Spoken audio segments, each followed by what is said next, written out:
शिखर जी, सभी मित्रों को सबसे पहले नमस्कार करता हूँ।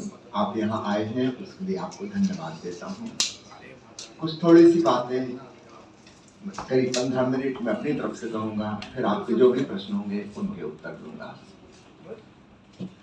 आज हम एक विशेष रूप से कार्यक्रम आयोजन करने के लिए यहाँ पर आए हैं मुंबई में। कल एक दिवसीय शिविर होगा जिसका शीर्षक है झोरवादी बुद्धा। झोरवा एक ग्रीक उपन्यास का पात्र है जो कि सिंबॉलिक प्रतीकात्मक रूप से विज्ञान को, धन धान्य को, बाहरी सुख सुविधा को, लग्जरी को, भोग विलास को रिप्रेजेंट करता है।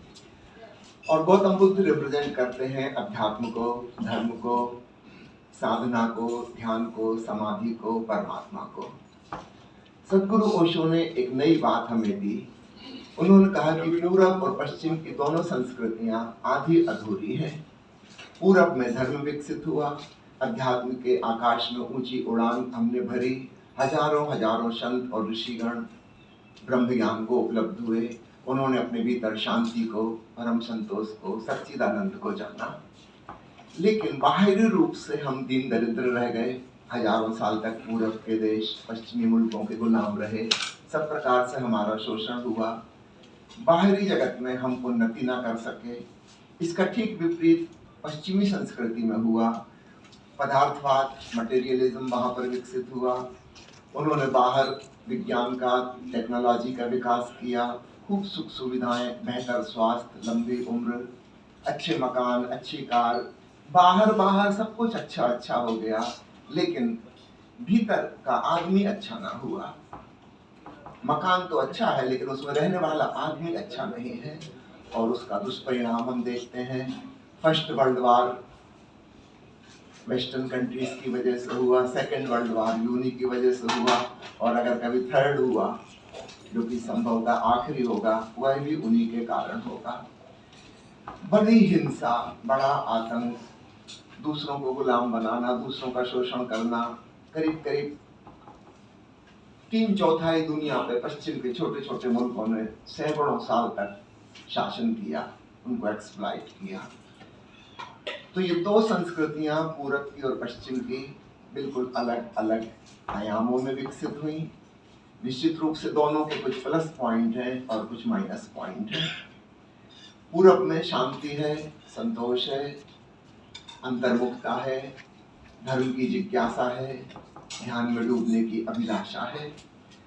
पश्चिम में धन दौलत है, सुख सुविधा है, विज्ञान है, टेक्नोलॉजी है, भीतर मन में बहुत तनाव है। आज डिप्रेशन की बीमारी जितनी कॉमन हो गई है इतनी कभी नहीं थी। फ्रस्ट्रेशन, जीवन का अर्थ क्या है? पश्चिम के बड़े बड़े दार्शनिक सवाल उठाते हैं और वे कहते हैं कि जीवन में कोई अर्थ ही नहीं है, जीवन बिल्कुल निरर्थक है। सच पूछो तो समझदार आदमी को आत्महत्या कर लेनी चाहिए, सुसाइड कर लेना चाहिए। That is the only answer.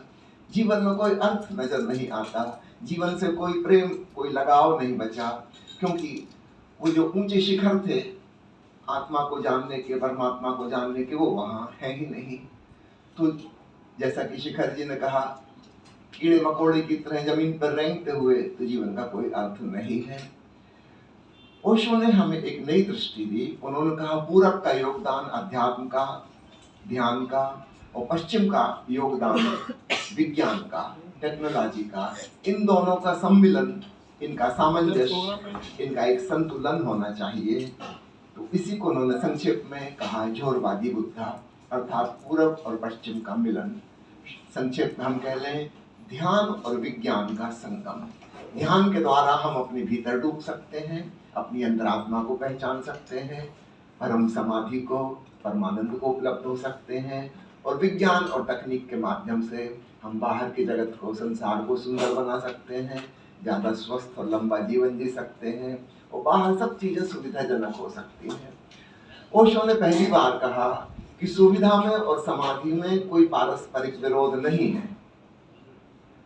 हम सुख सुविधा पूर्वक एक लग्जूरियस लाइफ जीते हुए परमात्मा को जान सकते हैं, सच्चिदानंद को जान सकते हैं। इन दोनों बातों में कोई विरोध नहीं है। पिछले इतिहास को उठा के देखें तो हमारे मन में ऐसी धारणा बस गई है कि भगवान बुद्ध ने राजमहल छोड़ा,